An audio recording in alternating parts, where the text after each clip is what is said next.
Hello and welcome to a very special edition of the ROKER RAPPORT podcast, where we are joined by former Nottingham Forest, Spurs, Charlton, Sunderland, Blackpool and Republic of Ireland international Andy Reid. So how's things going for you, Andy Reid, in these crazy COVID-19 times? Yeah, they've been not too bad. Not too bad, I have to say. I think it's been tough for everybody. We know that, but I'm big into my coaching now at the moment. I'm coaching with Ireland and I'm coaching with Nottingham Forest as well. So I've had plenty to kind of get my teeth into. I've had plenty of presentations to do, webinars to do, and I've also got to spend precious time with my family, because I think anybody who works in football, especially in coaching, will tell you that there's not really too much time to kind of spend with your family when you're involved in the coaching. It takes up that much time. So I've got on with loads. I've had plenty to do, and in some ways it's actually been quite enjoyable. So we'll jump straight into it, but I want to start with a little brief overview of your career, because Sunderland fans might not be aware of, where you came through. But you were at Nottingham Forest. You were a very highly touted talent, moved to Spurs, where, I don't know, did things maybe not go so well there. You ended up at Charlton and then you ended up at Sunderland after that. So what were them early sort of years like? I remember particularly when you moved to Spurs, you and Michael Dawson were seen as two very big prospects. What was that like for you? Yeah, it was fantastic. I mean, I was very lucky. I had a great football upbringing at Forest. I came through the Nottingham Forest Academy, and it's a well-renowned academy, and it's produced a lot of good players, and myself and Michael Dawson, Jermaine Genius, and David Prutton, players like that would have been in and around my youth team. So I was very, very fortunate, and then to play in the first team was great. And then big move came then down to Tottenham, which is a massive club, and me and Doss done it together. And I actually, although I would have liked him to play more, I had two really enjoyable years there. They were kind of just on the cusp of kind of really spending some serious money, and we were bringing in players like Edgar Davids in position that I played. So I kind of quickly got the gist that I wasn't going to get as much game time as I wanted. And I was 23 years of age, and all I wanted to do was play football. So I didn't really want to sit on anybody's bench or play in anybody's reserves. I'd probably played maybe 130 games or something like that for Forest. So I didn't really want to go backwards and sit on anybody's bench. So I got a phone call from Ian Dowie, who was the Charlton manager at the time, and he asked me if I'd want to come and play with him at Charlton, who were in the Premier League at the time, and everything kind of fitted nicely together, and I felt like it was the right thing to do, so I went and signed for Charlton. And Charlton were relegated in 06-07. You spent half the season there, and then Sunderland were the team that were interested. But was there any other clubs before you came to Sunderland that you thought you might go to? Well, funnily enough, actually, at the end of the season when I was still at Tottenham, I got a phone call from Kenny Cunningham, who was at Sunderland at the time, and this was before, probably 2 or 3 weeks before I moved to Charlton. I got a phone call from Kenny Cunningham, and I think Niall was in charge up in Sunderland, and he was chairman as well.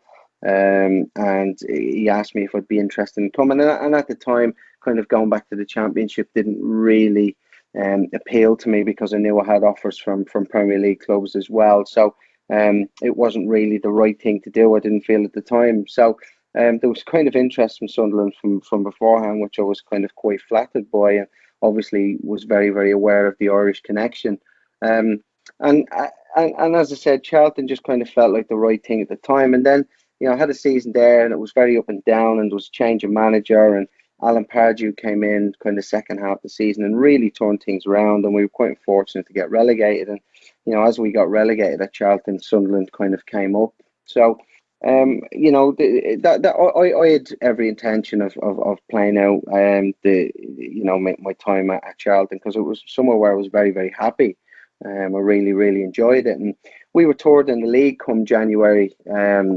And I had no real intentions of leaving, because, as I said, I was captain there. We were third in the league. I thought we had a great chance of getting promoted. I really enjoyed working under Alan Pardew. probably a little bit contentious, considering he went on to be a Newcastle manager. But I really enjoyed working under him and got on really well with him. And come January, the end of January, then, and kind of Sunderland put in a bid, and obviously I'd played with Roy, and I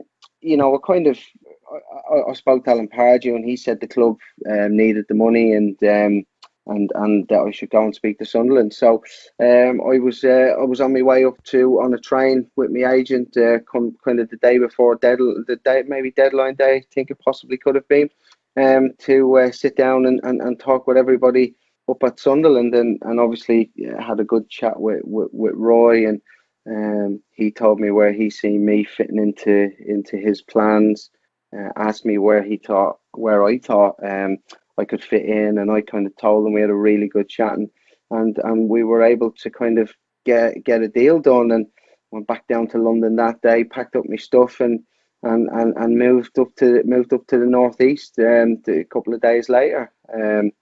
Me and Candice, my missus, we moved back up, and it was really, really exciting, because I'd played at Sunderland, so I knew about the passion of the fans, and I always got a sense that the northeast, and Sunderland in particular, was very, very similar to back home in Dublin. Very, very working class people, really, really down to earth, and I always felt that I had a real affinity with them, with the people of Sunderland, and I think they kind of took to me, I think, pretty quickly, and likewise I did to them. And when we moved up, we ended up getting a house in Durham, and again, Durham is somewhere that we loved living. It was great. I felt I had an affinity with the miners, with the working class people of the area, and the miners' marches were something that I kind of turned out to watch, and were something, so I just felt like the northeast kind of really became something special to me, and something that me and Candy still look back on very, very fondly. We loved that time up there, and we felt very, very welcomed, and that was just the moving up and signing on that day, and kind of really getting to work was all the start of, for me, a fantastic kind of 2.5, 3 years. So was Roy Keane an icon to you? He's one of the greatest Irish players. I presume he's one that you would have looked up to as a kid. Was that something that played into your thinking when you signed? Yeah, well, yeah, it was really.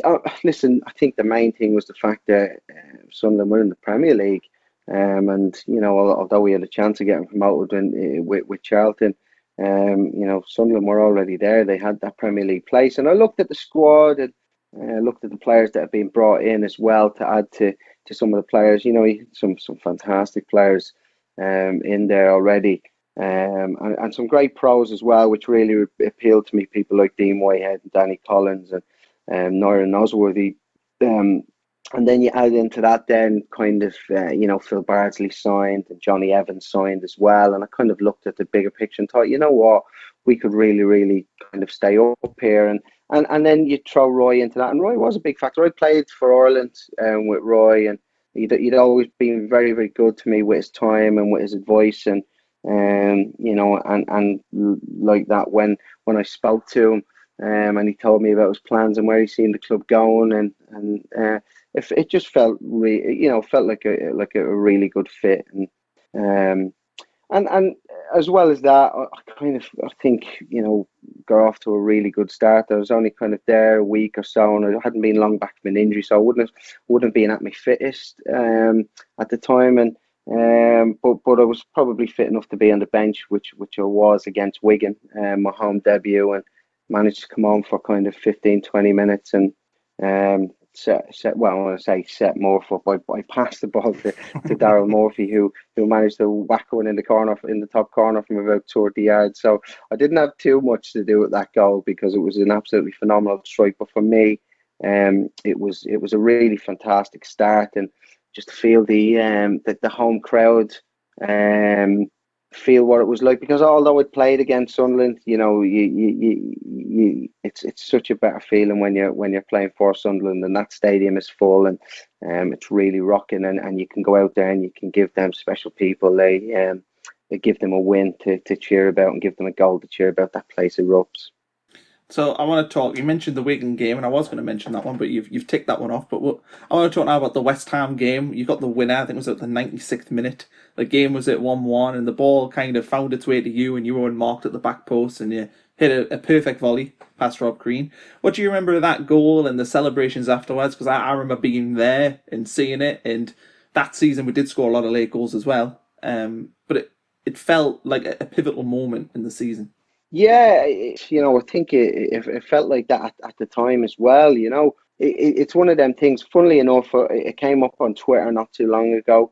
I think somebody tagged me into it, and you hear the commentary. I think it's Barnes' commentary was on it, and you still get the sense that me and my 8-year-old were watching it, and the hairs in the back of the neck, my hairs in the back of my neck were standing up. It was, really, really special moment, and the celebrations as well, and it was a really important 3 points. So for me to be able to play my part, and that was great. And I think when you get an injury time winner as a team, it seems to be sometimes a little bit more than 3 points. It's the momentum that you kind of gain with that moving forward.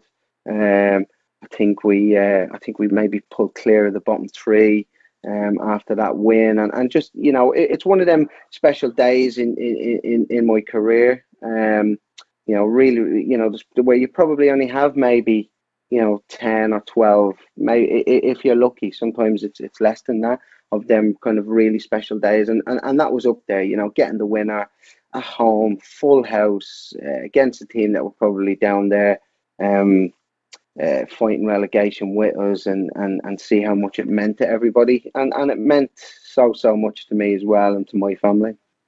So the win that day came between two away victories at Aston Villa and Fulham, which pretty much guaranteed our safety. But what was the dressing room spirit like at that time? Because as a fan on the outside, it felt like, we scored so many late goals. We had a never say die attitude. You had a kind of a warrior of a manager like Roy Keane. It felt like everyone was pulling in the same direction. Is that what you felt as a player?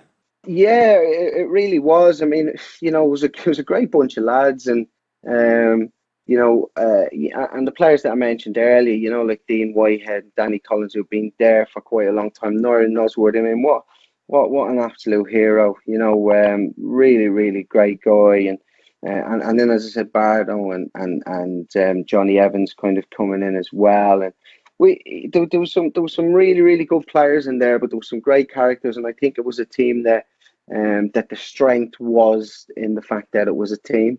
And we went on that run, and we beat Villa, as you say. We beat Fulham away. We beat West Ham, and then I think we beat Middlesbrough then, second to last game maybe, as well. Picked up some really good wins, and there was some great character shown by the team, and it was a brilliant end to the season. It really was a brilliant end to the season, and you kind of then have a lot more optimism for next season and to what can possibly happen. But it was probably the most enjoyable 6 months of the time there, because I think after that things started to kind of go really, really up and down, and it was there was change of managers, and kind of things got difficult within the club. So it was a really, really good 6 months, and really enjoyable. There's probably one down that I can think of at that time, and that was we lost 2-0 away at Newcastle in a game that you played. But I don't want to talk necessarily about the game, but I just want to kind of get an insight as to what Roy Keane's reaction is to that kind of defeat, which was disappointing. I think it's fair to say we didn't really turn up that day. I think Michael Owen scored 2 goals. But how does Roy Keane deal with that in the dressing room? Is he all guns blazing, shouting, screaming, or is he a bit calmer? I mean, what was his management style when you lose a game like that? I think it just depends. I know we weren't quite at it, and they did deserve the win, I would say, but I wouldn't say that they were great either, and it probably wasn't kind of all that much in the game. We should have performed better. But I think Roy was. It's very, very difficult to remember the exact, but I'm pretty sure that Roy was let us know that more is expected of us in no uncertain terms, as he did. But But I think it was also very important that the manager remained calm and level-headed at that point as well. And listen, I know how much it means the derby, and always meant so much to me, and kind of loved playing in it.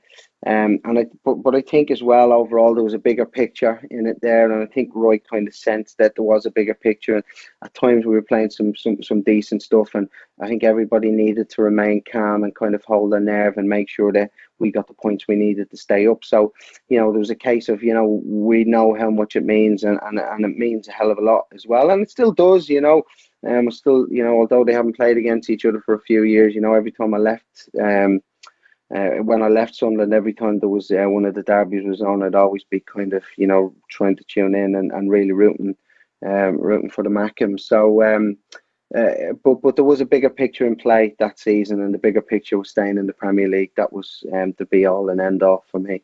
So survival was achieved in the next match against Middlesbrough. You mentioned it before, we won 3-2. It was another late winner. But recently, talking about Roy Keane again, but Roy Keane recently was very vocal about Aston Villa celebrating their survival. What was the celebrations like when we survived against Middlesbrough that day? Was it low key, or did you go out and party? I mean, what was? Well, we went down and had a couple of beers, but it was really, really low key because we would have been all kind of pretty chuffed that we'd stayed up, and we would have been like that in the changing room, and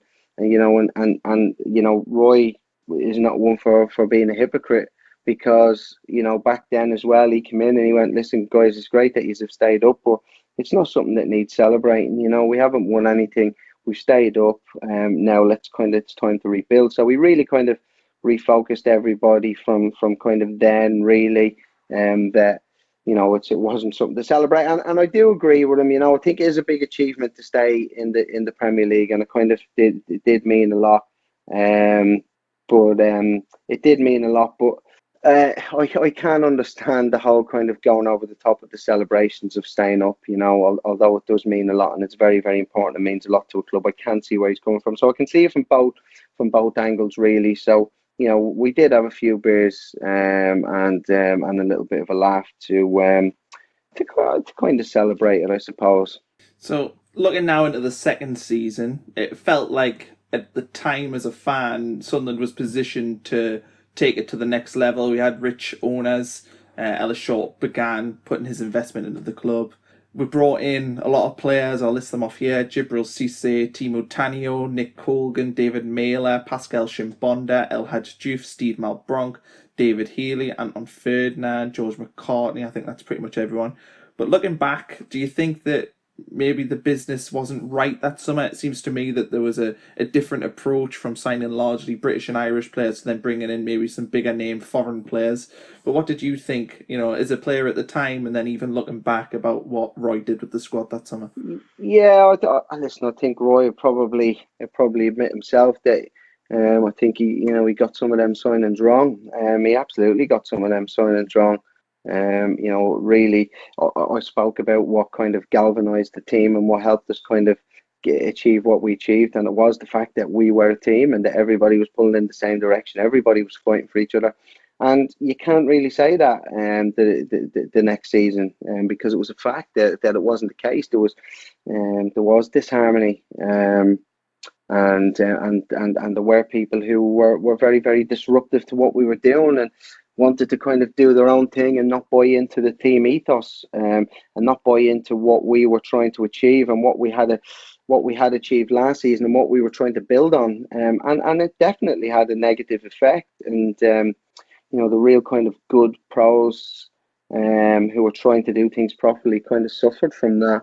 And it became very, very difficult and became very fractious and very, very disjointed within the changing room. As a player, what were your expectations heading into that season? Obviously, just first season of the Premier League, survived quite comfortably.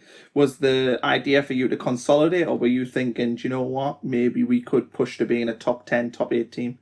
Well, I thought we could definitely push to being in the top half of the table, and I think that was the real aim. And even first game of the season, we played Liverpool at home first game of the season, and put a very, very good account of ourselves across, and we're very, very unlucky not to not to get anything out of the game. And again, you're still kind of really, really optimistic. But again, the pre-season, was kind of again built on everybody pulling in the same direction, and then and there was a lot of players who kind of really bought into what we were trying to do with the players that come in. I mean, Anton Ferdinand was a great influence around the place. George McCartney was a great guy as well. Timu Tainio, who I played with at Tottenham, I thought was a really good signing. It was a bit unlucky with injuries and never kind of worked out for him, but still fantastic influence around the place.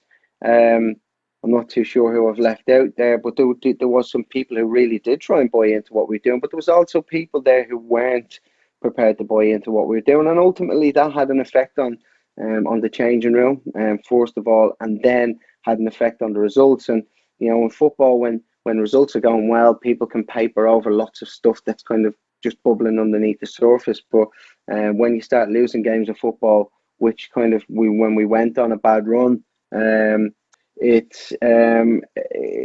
all these kind of cracks started to appear then that were just bubbling along under the surface. So people turning up late, people doing what they wanted. I mean, there was people going out night before games and stuff like this, and it just seemed that the discipline was starting to slip.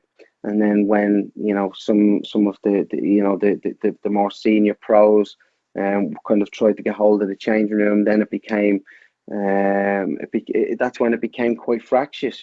People were, and that's when arguments started to happen because some people were doing it right and some people weren't, and unfortunately it had that effect. It had that negative effect that is, once it does take hold, it's very, very difficult to get rid of. Do you think that the squad was too big that season? No, I don't think the squad was too big. If you have a squad of the right type of characters and the right type of people, then it can be really good thing to have a big squad, because everybody's pushing each other, and everybody is trying to everybody's trying to kind of get their place in the team. And when they don't, instead of like kicking off and starting arguments and stuff like that, they kind of just knuckle down and try and get their place back. And so I think it can be a really positive thing to have a big squad if everybody is pulling in the same direction. But when they're not, then that's where problems start to arise. And we found that out really to our detriment, kind of in and around probably 4 or 5 weeks before Roy left, and then the last 6 months of the season, 6-7 months of the season, when Ricky kind of took over. I mean, it was an extremely difficult time, and time that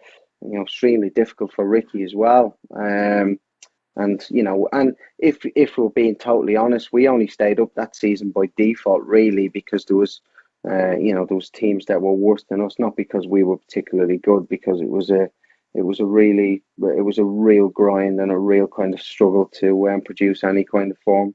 And you've talked about the dressing room being kind of fractured.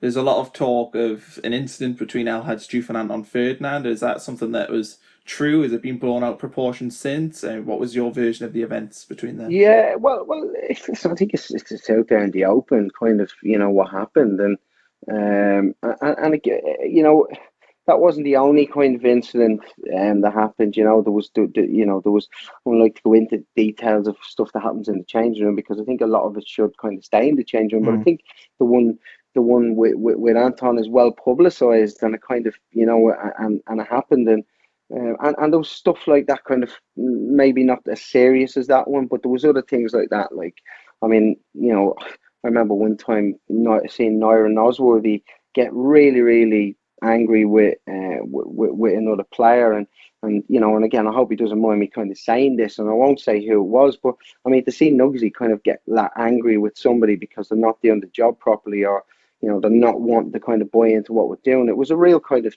eye opener. And you think to yourself, well, if Nyron is getting this angry about something, then there must be something serious wrong. I mean, I would have been quite fiery kind of character, and if I had a kind of an argument with somebody, then it probably throughout my career wouldn't have been all that kind of a big deal, because I had that kind of fiery temperament. But for Nyron to kind of really flag something up and kind of really go with the way he did, I kind of think to myself, there's some serious issues here, and then things, as I said, they take the toll.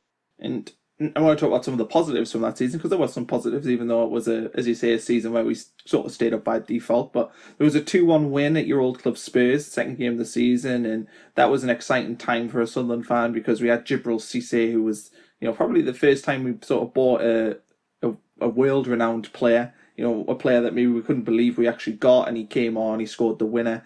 What was the feeling like at that time? Because I would imagine, as a dressing room, you'd be feeling quite good about yourselves going away from home at Spurs and winning 2-1. Yeah, we were, and it was a really well, say it was a really good performance. We kind of held on quite a bit, as you're going to have to do down at Spurs, and it was a really good win. And again, I don't mean to flag up the kind of negative things in it, but there was people left out of that game who were supposed to be in the team on that day, because there was a person was late for the team meeting, and was supposed to be starting the game, and ended up kind of being left out of the game and left out of the squad. And we got the win, but you still sense there was a little bit of some struggles to come.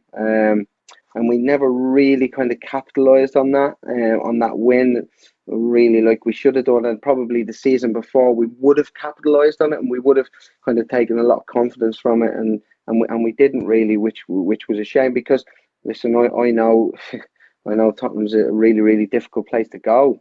So to get a win there was absolutely fantastic. But it was a real bright spark, I suppose, in the season. And the other one was, of course, the Derby game. We won 2-1. I think you only featured for a few minutes in that game, but I'm sure you've got plenty of memories of that afternoon. And even if you were watching from the dugout, you must have heard the noise and felt the atmosphere. What were your memories of that day? Listen, it was an absolutely fantastic free kick. I remember that he hit it like a bullet, and Kieran was in really good form, actually. He was a fantastic player when he was on it. Really was, and played really well that day, and got a great goal, and it was great. You know what I mean? Them wins, they're absolutely fantastic. When you get them, they really kind of do mean a lot. And I think as a player, you really grasp, and I, as I mentioned earlier, I felt like I had a real affinity with the people of Sunderland, and I knew how much it kind of really mean to them. So when you do get the win, and you see the celebrations, and and you see everybody and how much it means to them, it's really special that you can kind of make such a fantastic fan base kind of feel that way. Not me, I don't mean kind of me individually, I just mean us as a team, how it would make the people of Sunderland feel to get a win, and there's a great sense of that. So it's really, really special feeling, and it's one that's it's great for the players to kind of be involved in and to win, but you're very, very aware that you're doing it for the fans. And after that, we went on a poor run, lost 6 of the next 7 games, and Roy eventually left the club after a 4-1 home defeat against Bolton Wanderers. Was it a case of, did he lose the dressing room? I mean, why was it that we performed so poorly in that little run? Listen, again, I can't probably, not wanting to go back too much over some of the other stuff that I spoke about earlier on, but the stuff of the kind of the discipline and arguments starting to happen on the training ground and stuff like that became a real kind of factor in the results. And I wouldn't say that he lost the dressing room, because he always had the respect of everybody. I wouldn't say that, but there was a lot of disruption kind of going around at the time. There was a lot of disruption. There was a lot of noise, and it felt like we were kind of getting distracted from what the job at hand was, which was to win games of football. There was so much other stuff kind of going on, and I think that's kind of part of the reason why we didn't pick up them where we didn't pick up more results, and then ultimately then the manager pays the price for that, because the results aren't right. But the results don't go right for a reason. It's not because everything's done properly and everything's running smoothly, so you keep losing games of football. Football's not like that. There's generally there has to be a reason why you're not winning games of football, because we had players who were more than adequate to be competitive in that league and to pick up results.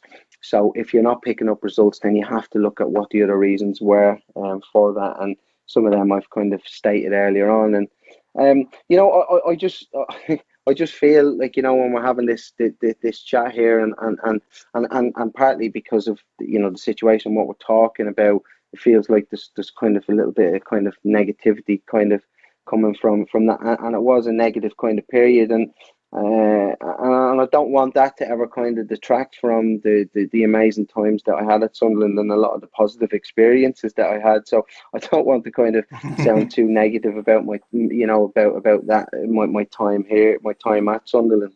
Well, we'll talk about some positives now. Ricky Sbragia came in after that. We lost his first game 1-0 at Old Trafford, but it was a good performance. We then followed it up with a 4-0 win against West Brom, and then a 4-1 win against Hull City away from home. First thing to talk about is you scoring a header.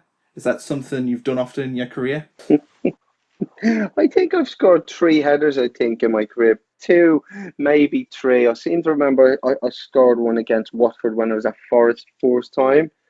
And something's telling me that there's another one, but I can't remember which one it was. So it's kind of a collector's item. But it was a great day, and it was a really good performance. And you know, you mentioned one of the players who I thought was excellent that day, who kind of came in and kept himself to himself off the pitch, done his own thing, but smashing player with a lot of ability, was Steve Malbranc.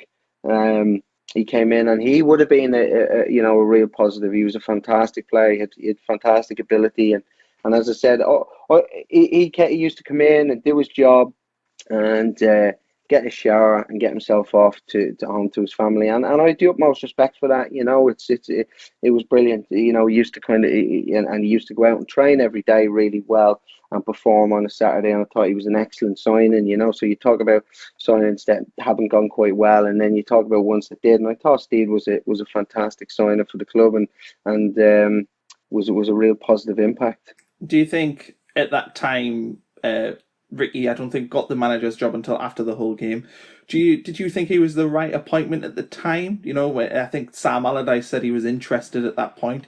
Do you think it made sense, though, to continue that positivity that it kind of came from him coming in? Or do you think maybe they should have brought in a Sam Allardyce who could maybe build the club up from the bottom? I felt at that particular time Ricky was the right man for the job, and Neil was in helping him at the time, and Troy York was helping him as well. And I did feel he was the right man for the job, not in the long term, and I don't think he ever seen himself doing it kind of long term. But for that short period of time, I think, you know, Ricky done the best he could in under very, very difficult circumstances, dealing with some players that were very, very difficult to deal with. I think he really done the best he could, and I've got the utmost respect for him because he's a great guy. Really, really good guy, in fact, and a fantastic coach, and it must have been some, you know, great experience for him as well. I know it was tough, and he had to deal with a lot, and you know, there was a lot put on his plate. But I think when we stayed up on the last game of the season, it was a massive, massive relief for him, I'm sure, and you know, I think he left the club with the respect of everybody and the good wishes of everybody, you know, for the hard work that he put in. And it was hard for him, you know, it was very, very difficult. It would have been difficult for anybody, but I think he carried himself extremely well, with a lot of dignity, and I don't think that's always the case when I see with some managers. And after the West Brom game, we had victories against Fulham and Stoke. But then we followed that with a bit of a winless run. So initially when Ricky comes in, the first sort of 2 months, things are very, very positive, but then it kind of slid back into what was happening under Roy. Do you think that was kind of the honeymoon period ending and, you know, there was a bit of a rut setting in? Yeah, probably. You know, you do get a kind of initial bounce, and I think we kind of did that, and then I think it was in and around that time. I think when we lost, I think we lost away to Middlesbrough, as well, and that was a kind of a really disappointing one. And you know, again, you're finding some of them old problems that we spoke about earlier on kind of creeping back in again, um, and and then again it starts to have an adverse effect on the results as well. So, and that was when it kind of started to become really difficult again. And you know, all you can do is kind of keep going in and keep kind of training as hard as you can and playing as hard as you can and hope that'll turn around. And said it was a difficult period for everybody. We did manage to pick up a massive win against Hull City, which I think moved on to 35 points. That kind of solidified, well, it didn't really solidify, but it gave us a bit of a platform, got us above the bottom three. And you're looking at, I think it was Newcastle and Middlesbrough were the two teams that were kind of chasing us. Were you watching them, realising that maybe they were in, a worse position than us? They were not winning games. Did you think that while we weren't necessarily performing well, we had just about done enough to stay away from, them too? Well, listen, I'm not too sure. I think when we went and played against Middlesbrough, I think I said there that we lost to them, but I think we actually drew. We drew 2-2, but we should have won, and we were far superior. And I felt we had much better players and we had a lot more about. It was a lot better organisation. So I kind of came out of that disappointed that we didn't win, but I thought, well, we're a better team than them. And it probably made it more disappointing that we didn't get the win. And the whole win was a big win. I remember Phil Brown had kind of come out and he'd said some stuff in the press, and we kind of, I suppose, we used that as a little bit of motivation, I suppose, and went in and. Although we didn't put in a great performance, I wouldn't say we managed to kind of grind out result, and that was a kind of a big win overall for us. It really was. And we've secured survival. Newcastle and Middlesbrough lost on the final day. I think we lost at home to Chelsea. What do you remember though of the scenes that day? Because it's not often that you stay up on the final day and your two closest rivals get relegated. I remember being at the stadium and it was almost like a party. What were your feelings that day, and what do you remember from the ensuing celebrations? It was very, very mixed. Very, very mixed. I mentioned earlier on. I do feel we stayed up by default and not because we were particularly good. So on that side of it, you're kind of disappointed in how things have turned out in the whole season, and that we've just kind of scraped through by the skin of our teeth. And you think to yourself, this club deserves better. And then on the other side of it, the club's biggest rivals, and plus Middlesbrough down the road as well, have kind of gone down. So you kind of pleased for the fans. But I think for us it was about a time of kind of real reflection, and kind of think to yourself, you know what, it's not been good enough from kind of everybody, the situation that surrounded the club, and it was a perfect opportunity, I felt, for Ricky to kind of step away. I think he had kind of had enough, and time for kind of some big changes at the club, which did duly happen. And I think it was really much needed. I don't think it wasn't a time really for players to kind of be going around gloating, and I don't think anybody did, because we didn't really have too much to gloat about, other the fact that the three worst teams than us just by a goal or a point or whatever it was, but we knew that what had been produced over the last probably the whole season really wasn't acceptable, so it was time for some changes. So that season finishes, Ricky Sbragia steps down. I think he moves into a scouting role or an advisory role, something like that. Steve Bruce is the man who's brought in the summer of 2009. What were your initial thoughts when he was appointed? Obviously, he did a very good job at Wigan that season before. I think he maybe finished 7th or 8th. What did you think, Steve Bruce, at the time?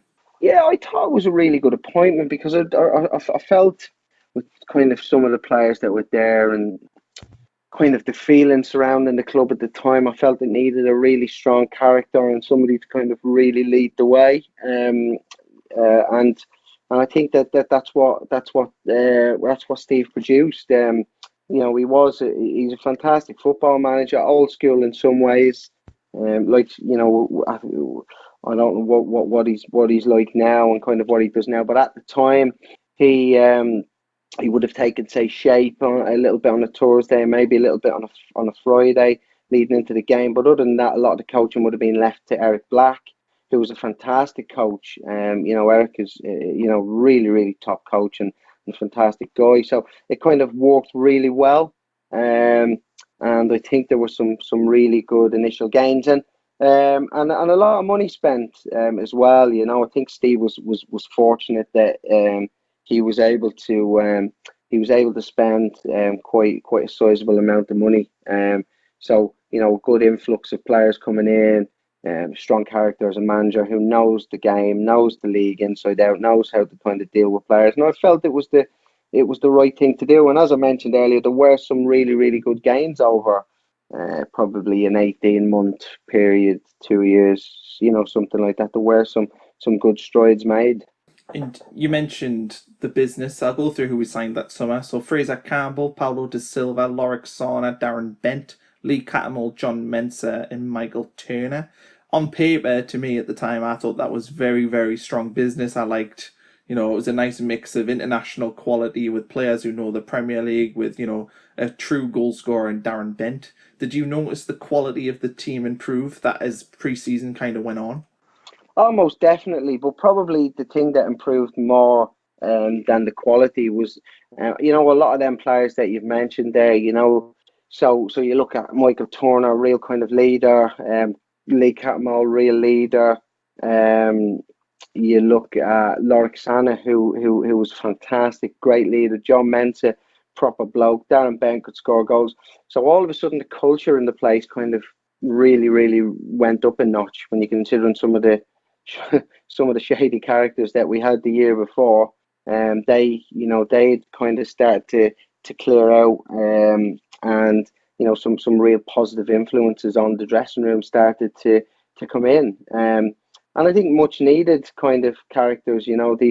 We really kind of needed some more strong characters to help galvanise everybody that was there already to start to pull the team in the right direction. And I think them signings were perfect. And I totally agree with you. I thought it was really good business. It wasn't cheap business by any stretch of the imagination, but I thought it was really good business. There was good players brought in, but for me, probably just as important, if not more important, the type of character that was brought in was huge.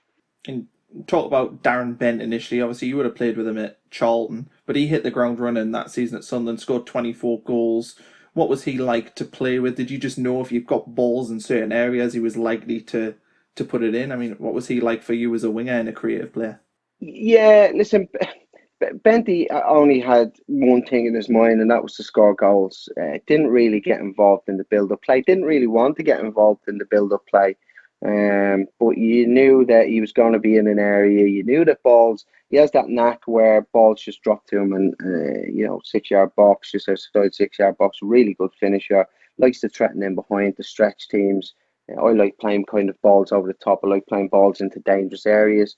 And you know that he's the man to get on them, and if he gets a chance, he's gonna. There's a fairly good chance that he's going to finish it. So to have somebody like that in your team, like to have a match winner in your team, is it's massively important. I probably can't say how important it is. It's a difference between, you might have 5 or 6 games that are going to be a draw within a season, but when you've got somebody like that in your team, he can nick a goal out of nothing, and them draws become points. It become wins. So all of a sudden, instead of you ending up with 5 points and 5 draws, you end up with 15 points and 5 wins. So a goal scorer like that is kind of it's worth every penny that you can pay for them. Really is. And at the start of that season, you struggled to break into the team initially. I don't know if you had a niggle or anything, but generally it was the Norwich City game in the League Cup where you scored a brace. You scored also a phenomenal chip, which you can talk about at length in a moment. But did you have a point to prove that night? Because you were a consistent performer for the previous 18 months, and the new manager was maybe favouring other options. Well, what had happened? I'd had a really good pre-season. I'd had a really good off-season and come back really, really fit, worked really, really hard. Came back in kind of great shape and had a really good pre-season. We went up and played Celtic up there. Played really, really well. Set up a couple of goals. And had a good pre-season all in all. And then so 2 days before the start of the season, I picked up a tiny little quad injury. So it was on the Thursday. I picked up a tiny quad injury, and I'd played the 4 pre-season games. So I would have thought I'd had a decent opportunity of starting the game. I put a little quad injury, and the boys went and got a decent result. there, and I wasn't in the team. And then I think we played then Norwich. After I got back, there might have been a game in between, maybe. Stoke might have been just after. I can't remember exactly how it was, but I would have felt I'd have been in the team, but I had a little niggle. And the first opportunity that I got to play in a kind of competitive game that wasn't a pre-season game was that Norwich game. And it felt really, really confident going down there that I could kind of put in a good performance, and was really, really pleased with it. Well, I was really pleased with the goal, and it's funny because you mentioned the chip, and I did. I enjoyed that chip, I have to say, and I think it was a decent goal. But the other goal that I scored in that game, I thought was a really, really good team goal. There was a kind of a break down the right hand side, and I can't remember exactly who was crossed in for me, but somebody crossed in for me, and I managed to get into the box and kind of finish it. But it was a really, really good team goal, and I thought we played really, really well that night. And I was expecting to kind of be in the team for the game on Saturday. So we went to Stoke then the following Saturday. I remember now, and I think Stoke beat us. And I wasn't in the team. I came on for about 20 minutes. And I done all right when I come on, but unfortunately couldn't come up with that, and then we ended up losing the game. And I think it was after that then that Steve Bruce, he actually pulled me before the Stoke game, and he said, "Listen, I know you played really well the other night. You've been great in pre-season, but the guys have done all right for me in the league so far. So you won't be playing on Saturday, but stick with it, and you will get more opportunities." So I was like totally fine, no problem at all. That's fine, and true enough, when we didn't get the result against Stoke, the manager put me in, and was it the whole game, the next game we played, wasn't it? Yeah. Yeah. And we put in a great performance, managed to kind of get a goal as well, and at the time I felt like I was playing some really, really good football. I really felt like I was playing some of the best football I played for quite a while. And you mentioned the whole game there. You actually won man of the match that game. But we also, we started the season really well. Victories against Bolton, Blackburn, the whole game. Wolves, we beat 5-2 at home, beat Liverpool, beat Arsenal. And we were in sort of early contention for Europe. I think when we beat Arsenal at home, we were 6th in the league. Did you think that, we did have a good enough squad that season to maybe, not necessarily got top 6, but certainly, be comfortable top 10? Yeah, most definitely, did, and I think it wasn't just a manner of, it wasn't just the fact that we got the wins, it was the manner of them. I mean, we played Arsenal at home and thought we played really, really well and beat them. Liverpool at home, and I know it was the beach ball goal, but again, we fully deserved that win. Played some really, really good football, and it was fantastic. We were really felt like we were kind of onto something really good, and it was a very, very enjoyable period. Along with the 4-6 months of me being at Sunderland, that period was very, very enjoyable as well. I must say, we were picking up results, playing really well, and for me, the real positive thing about it was, I mentioned earlier, the type of characters that were in the team. All of a sudden, gone from the type of characters that we had before. The season before, where everything was difficult, we had a lot of good, strong characters in there who wanted things to be done properly, and were real positive influences on the place. And it's so much better. Okay, I can't explain to you how much it is better when you're playing with people like that. In that season and the following season, to be fair, we struggled a lot with injuries. Do you think there was a particular reason why we couldn't seem to get players consistently fit? There was only a few, I think Darren Bent played pretty much every game, but there wasn't many others that were, and I think you played pretty much every game, but a lot of the other players really struggled to stay fit. Do you think there was a reason for that? Was it just bad luck? I think I'm not too sure. Can't put my finger on it. I mean, I played most of the games up until Christmas, and then I think I hurt my hamstring over Christmas. I think we were playing against Everton, I think it might have been, and I hurt my hamstring and got back from it a little bit, but then I had a problem with my calf then, and I'm not too sure why, and I ended up having something where there was a lump appeared on my calf, and I didn't really know what it was, and went for a scan on it, and as it turns out, it was a piece of muscle was coming through the fascia, which is the which is it's like kind of a layer underneath the skin that covers the layer of tissue that covers the muscle, and there was a little hole in that, and some muscle was coming through. So I had to have an operation on it, and ended up kind of not playing much in the second half of the season. We had a few injuries, and some of them were a little bit unlucky, and we just kind of lacked that consistency then. And it was very, very kind of very, very bitty, I suppose, between the end of the season, which was a shame because you felt if you'd have kept everybody fit and really kind of firing there, it'd have been difficult to finish in the top six. Don't get me wrong, but you would have liked to think that we could have give a real good account of ourselves and kind of at least kept them top six kind of on their toes. That we knew that they knew that we went too far behind them, and but again, I go back to some of them results. I mean, like the atmosphere in the stadium, some of them games, the Arsenal game, the Liverpool game. I mean, phenomenal, really phenomenal atmosphere, and you look back on it, and it was a good time, that was, as well. I have to be honest with you, it was a good time, and I felt Steve Bruce, as I said, came in and had a real positive impact in that kind of first period of his tenure. And one of the players you played with that season, Jordan Henderson, obviously we know what he's become now, but did you see him becoming, a Premier League, Champions League winning captain who plays for England regularly? Was that something you saw in him, or are you surprised that he's managed to achieve that? Would if you had have asked me, if I'm being totally honest with you, if I had have asked me, would I have seen him lifting a Champions League trophy and a Premier League trophy, I would have been totally honest with you and said no.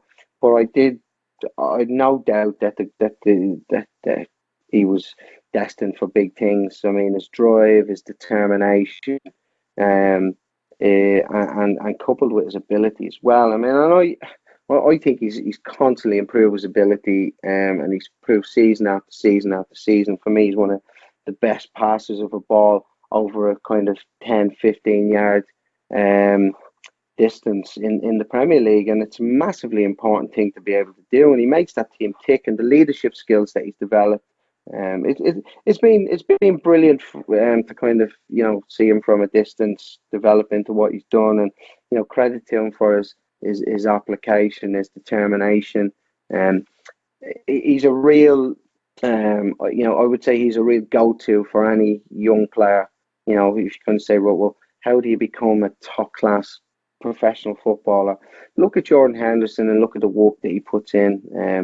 Looks at his weaknesses, right? Okay, what are my weaknesses? How can I improve on them? How can I get a little bit better all the time? Get a little bit better at this, get a little bit better at that, and then all of a sudden, then you start to get the real package. And he's developed so much because of his mentality, his drive, over a long period of time. And as I said, I think the best compliment that I can pay to him is that any young player who's aiming to become a professional footballer, what does it take to be a top class professional footballer? You look at the work rate, you look at the ability, you look at the drive, the determination, the mentality. Jordan Henderson has all of them things in abundance, and leadership, which he's developed as well. So I can't speak highly enough of him and what he's achieved. And just to finish off the 2009-10 season, after the Arsenal game, we went on a 14-game winless run, but eventually, towards the end of the season, we picked up form again, won 5 of the last 11 games, and finished very comfortably in 13th. But was that a satisfactory season for you, or did you think that we underachieved that year? Yeah, I think it was disappointing considering the start that we had. But I think you've got to take into account the injuries that we had as well.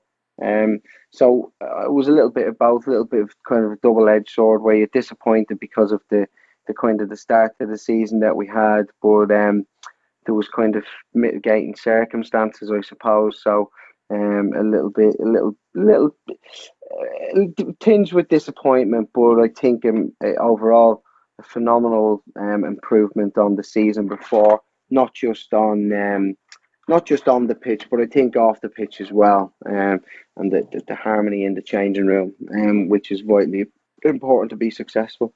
There was a massive shift in culture. From one season to the next, which was very, very important, and it was massively needed. So we'll jump now to the 10-11 season. I'll go through the players we brought in. So Christian Riveros, Simon Mignolet, Ahmed El Mohamedi, Titus Bramble, Marcus Angeliri, Danny Welbeck, Neda Manua, Asamoah Gyan, and John Mensah returned as well. But what were you feeling heading into that season? You know, you mentioned you had a few niggly injuries towards the end of the previous year. Were you fully fit heading into that year, or were you still maybe carrying some knocks? Yeah, I never kind of I felt that my calf was kind of really still niggling at me, kind of going into the season, and then I had an Achilles problem as well. Like I had some really bad Achilles tendonitis, which tendinopathy, sorry, which was really kind of impacting on me, on me getting the volume of work that I needed to get in pre-season. So I didn't get as much work as I would have liked in pre-season. Didn't feel as fit as I was the season before because I couldn't get the volume of work in because of my Achilles, and my calf was still niggling at me a little bit coming back from the operation. So I never really felt that that I got going the following season, to be honest with you. And they were still kind of niggling at me, kind of coming up into probably November, and I just wasn't able to get enough work in to be able to force myself into the team. I was kind of a bit part, and wasn't I wasn't performing well enough to warrant a place in the team. But and I felt that part of the reason why I wasn't was because I had I had little niggles going on, and I was having injections in my Achilles to try and kind of take away some of the pain, which were short term they were working for me, but long term, they long term, by the time these injections wore off, that I was in a lot of pain, so I couldn't really do enough to kind of get myself into the team. And I felt that I needed to kind of get some games in because I always felt that the best way for me to get fit was by playing games. Then I had, took a decision. Then I got a call. Well, my agent got a call from Gary Speed, who was at Sheffield United at the time, and asked me if I'd like to come to them for a couple of months to get some games in. And it felt like like it was the right thing to do. Did you think that your Sunderland career was over at the point where you went to Sheffield United? Because I think, were you out of contract that summer? Yeah, well, I was out of contract at the end of the season, and hadn't really spoken to them about another contract, and they hadn't really kind of spoken to me. And obviously I was aware that I had my injuries and that my Achilles wasn't quite at me, so wasn't quite right. So I kind of wasn't expecting them to. So I kind of, yeah, I think I probably knew that the time had probably come to kind of move on. And Steve Bruce had kind of, yeah, and at times the lads were playing really, really well. So it was, where you back yourself to get into the team. When I had my kind of niggly injuries, it was I did feel it was kind of really, really difficult, and all I wanted to do, all I've wanted to do all my life from the time I was a young boy was just play football, not sit on somebody's bench just and just sit there and take money. That's not what I'm all about. I wanted to go and play football, and that's ultimately kind of what I did. And I know I left in the January and went to Blackpool, and when I went to Blackpool, I went there with the premise that I was going to go and play in the position that Charlie Adam was playing in, because he was supposed to go to Liverpool, and then he ended up not going on deadline day, and Ian Holloway decided to stick with the players that had kind of done pretty well for him. So again, I ended up going there and not playing as much as I would have liked to play. So I was really pleased to kind of get away from there, and the deal had been done for me to go there to the end of the season, and that would finish off my contract at Sunderland as well. So it was sad kind of moving away, because as I said, I felt really, really settled. That we loved living up in the northeast. I felt I had a real affinity, but football, at times it can be quite romantic, but at times things happen, and you have to make decisions. And the decision for me at the end of the season, then when the Sunderland thing had finished and the Blackpool thing had finished, then I had the opportunity to go back to my first club and move back to Nottingham, where I still had a property, and play for Nottingham Forest. And I don't regret that decision ever. I think the time was right for me to kind of move on from Sunderland, and start the next phase of my career. And and again, I can't really speak highly enough of the club. It's a club that, I mean, people speak to me all the time, because obviously I'm an ex-Sunderland player, about the Sunderland till I die program, and I've never watched it. I haven't watched it, and I don't really want to.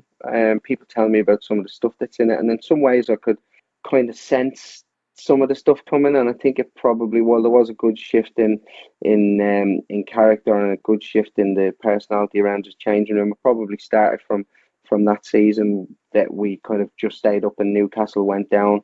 It kind of started in that season, and you could kind of sense that you weren't too sure, although there was some positives. There was a lot of positives in between. There was still a big kind of, there was something underlying that you kind of felt was coming up, and it hurts me a little bit, to see where, well, it hurts me quite a bit, to see where Sunderland are. And when Sunderland got relegated, it was really, really difficult. I felt really, really bad for everybody involved, and I know how difficult it would have been. So and I went up there actually when Forest played against Sunderland and beat them 1-0 up there. I went up. I was invited to go up and kind of speak in one of the lounges. It was great to kind of see everybody again. And Sunderland had been on a really bad run, and Forest beat them. And I sitting with Jimmy Montgomery, who's an absolute diamond of a guy, and and he was kind of saying to me, I'm not too sure kind of where it's going, and how hard must it have been for him to kind of sit and watch that, and watch everything that was unfolding. And and then for me, for it all to be kind of filmed and really aired in public, I think is I understand it's really, really good watching for some people, but for people who've been involved in it, and I think it's a really tough watch. And for me, that's why I haven't wanted to watch it, because it's not take any kind of pleasure in seeing where the club is now. It's really, really sad to see where such a fantastic club, from top to bottom. And you see, the academy struggling at the moment, and me working in youth development at the moment, working with Forest 23s and working with Ireland's under 18s, and how important youth development is for a football club. And to see the academy struggling the way it is really, really sad as well. And I really hope somebody's kind of able to kind of galvanise that and kind of take that and start producing players, because it's a real hotbed up in Sunderland. And if you get the right, up in the northeast as a whole, and if you get the right people in there working in the right way, then I really feel that wheel could turn, and it can be a real conveyor belt for players into the first team, as it has been for years and years and years. The training ground, when you turn up to it and you see the Academy of Light, is really, really it's a special place, and it should be it's a place that should be cherished, and really, really looked after, and a place that people should be very, very proud of that environment, because when you walk into that training ground, it should mean the world, and that environment should mean everything to them players, right from the youth team all the way up. And I'm a big believer in creating good environments, and I try and do it with the teams that I work with now, for my players to have the respect for the club that they're playing for the country, to have respect for people when you go away on international trips, or when I go away with Forest 23s. It's very, very important that we've got good people who are kind of respectful of everybody and respectful of their surroundings, their environments. And if you see a piece of paper on the ground at your training ground, you need to pick it up and put it in the bin, because it's your environment, it's your and you have a responsibility as a player to cherish that environment and nurture it and add to it. So to kind of see the club struggling at the moment, I find is really, really difficult, and I can only imagine what it's like for the fans to have to kind of do it. But them fans will be there, week in, week out, and there will always be Sunderland fans, regardless of who owns the club, regardless of who plays for the club, because Sunderland it's a way of life, really, isn't it? For so many people up there. I've got a final few questions for you. I know obviously close for time, so hopefully it won't take any more than 5 minutes. But final few. But if you look at the last season you were at Sunderland, Darren Bent left in the January, and I don't think the club ever really recovered from that point. I know there was slight ups when Martin O'Neill was there and when Allardyce was there, but really we've never really replaced him. Were you surprised that he left, and were you surprised that the club let him go? Well, I wasn't surprised. I was a little bit surprised that it came up because I think he was really happy up there, and I think he was playing really really well, and I think he was on to a really good thing. So I was surprised. Yeah, I wasn't surprised that the club let him go because um, it wasn't even necessarily the money. I don't think it was the money. I think he made it clear that he wanted to leave.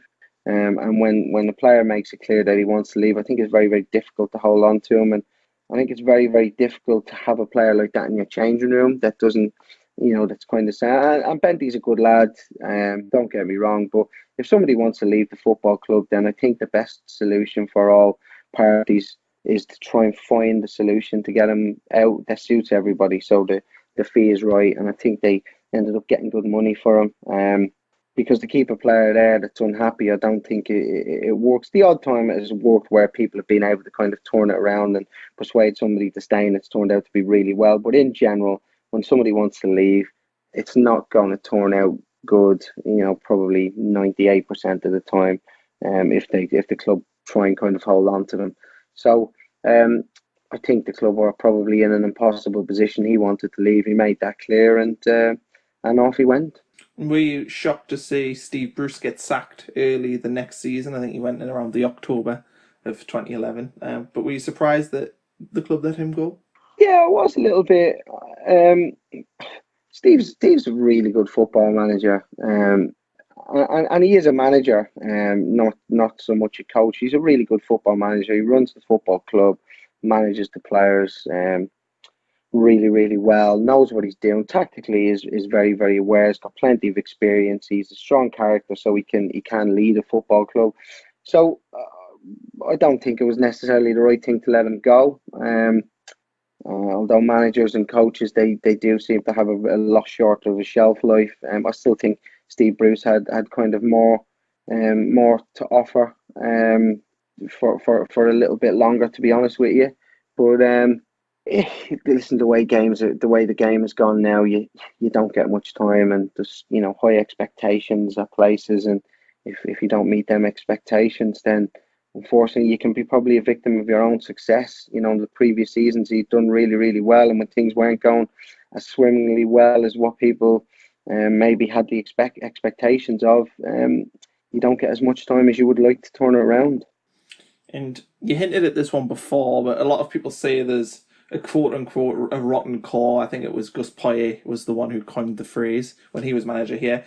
You sort of hinted that might have started in the 2008-9 season. So did you feel that was the case? There's something inherent at Sunderland, whether it's a drinking culture or a culture of people looking at it as a payday. Did you get that sense when you were here? Yeah, I got the sense that it was kind of creeping in, and it was so far from what it was when I went there first. When I went there in that January when I signed from Charlton, and I mentioned some of the lads there earlier on, and the main reason that we kind of had the success of that the players before I came had the success of getting promoted, and had the success of kind of staying in the division, and it was the harmony within the squad and everybody, and the real team kind of pulling in the same direction was massive. And you look at players that really, really cared for the club, that had been at the club for a long time and really had the club's interest at heart. And then all of a sudden, then you start to get, I suppose people have called them mercenaries, where you say they come for the payday, and I think that did kind of creep in. There was people kind of, yeah, that definitely did creep in, and that was the first that I seen, and it was difficult to kind of be involved in something like that. And listen, I think it was the start of the spiral to where the club is today, and I don't, it's always been a downward Curve, other than a little bit of success under Martin O'Neill, a little bit of success under Sam Allardyce, but very, very kind of short term stuff. Everything else has been on a downward curve since then. So it most definitely was the start of that. And final one, did you ever whip the guitar out in the dressing room? No, not in the dressing room. I didn't, but we did have a bit of a sing song when we went on a team bond, and I think we went like shooting and done quad biking and stuff like that. When Roy was the manager, and we all went to Cumbria as a team and as a squad, and I think Tony Lochran asked me if I'd bring the guitar and get it out, so I brought it around. I had a little bit of a sing song, and it was great actually, funnily enough. And I look around, and I think of the guys that were there at the time, and Paul McShane was there at the time again. There's another great guy, Graham Cavanagh and Ian Hart, Daryl Murphy. Again, to some of the guys I mentioned earlier, Phil Bardsley, Johnny Evans, and Noir Nosworthy. I mean, these are all top class guys. Really, really top class guys who, when you're going into battle, you kind of look across and you think, yeah, I'm glad to be in the trenches with you. And it was great to kind of to kind of have shared that experience with them. And they were, and then things started to change, unfortunately. But I've still got them fantastic memories of my time there. Me and my family do, of our time in the Northeast and my time at Sunderland. It's a club that I will always have a fantastic amount of affection for, and you never know. Some stage in the future, coaching or in some way, I would love to have a positive impact in something at Sunderland sometime in the future, because as I said, it was something that really did kind of it was a special time in my life, and I'm very proud to kind of say that I played for Sunderland. I played at that stadium when it was absolutely rocking, and them fans were kind of really, really get behind you when we give them kind of something to cheer about and give them a win to cheer about or a goal to cheer about.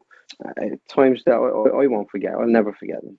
I've got a wonderful image now of you around a campfire with Roy Keane serenading the squad. I don't know if that happened, but I'm just going to pretend it did. But thanks, Andy, for your time. It's been great to look back at fonder memories, and certainly your time at Sunderland. I think you've probably got one of the best left feet of a player I've seen at Sunderland. Maybe Julio Walker is another one. But I really appreciate you coming on. I think the fans will appreciate hearing from you, because I don't really think you've done many interviews just exclusively about Sunderland. So yeah, no, listen, it really is my pleasure, and I'm very, very grateful for the support that all them showed me when I was up there and helped us feel so welcome. So to share some of the memories, and some of them not so positive, but certainly so many positive memories of my time up there, and I think the main thing is for me is the people up there are a special group of people. So pleasure.